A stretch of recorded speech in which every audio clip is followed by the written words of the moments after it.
waiting, huh? Metal Gear Solid 5 The Phantom Pain is my favorite game of 2015. Why? Because it is vast, open, and full of possibilities.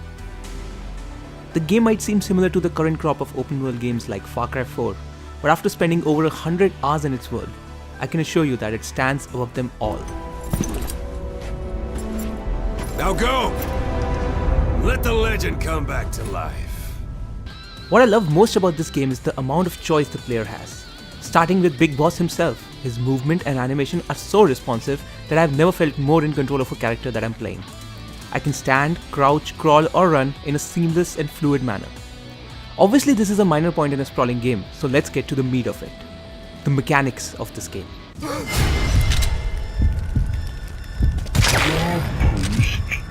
You can approach every situation in the game in any way you like.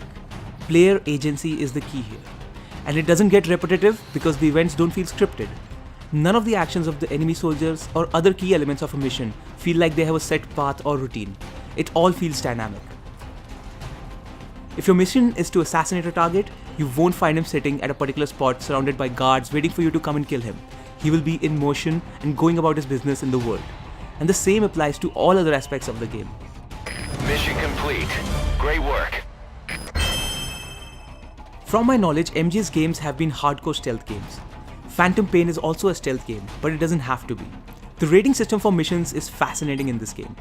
It rewards you for speed, but docks points for getting detected or killing enemies. You don't necessarily need to be meticulous and stealthy all the time. You can go in Rambo style, blow up shit and do everything fast enough to get an S rank. Or you can get the S rank by taking your time, completing the mission with perfect stealth rating. But killing the enemy means that those soldiers are wasted, which is a big loss. Instead of killing them, you need to recruit them for your mother base. And that brings us to Mother Base. This is an action game and not an RPG obviously, but it has a unique hook of leveling up. Your character doesn't level up, he doesn't earn more health or abilities, but he earns new gear which allows him to do unique stuff throughout the game. Even after 80 hours, I was getting new gadgets and toys to play with and it felt thrilling. Every time I got a notification that something new has been developed, I wanted to go out there and try it out.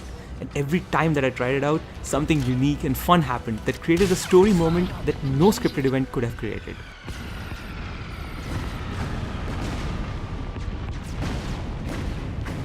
And I haven't even mentioned so many other aspects of the game that adds to its unpredictable nature.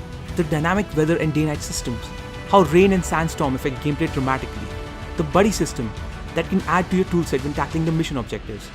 Maybe let your dog do the dirty work while you steal some other equipment. Or ask your hidden sniper to clear out the enemy soldiers. All these variables create the best gameplay loop that keeps you coming back for more. You are right, he is not one of us. But we are not responsible to judge an enemy. The Phantom Pain is not only one of the best games of 2015, it is one of the best stealth and action games period. Every cog in this giant machine is well oiled and plays its part to perfection, which creates a functional system that is much more than the sum of its parts. The overarching story might not keep you hooked, but if you haven't yet picked up the controller and controlled Big Boss, then I urge you to give it a try. You won't regret it.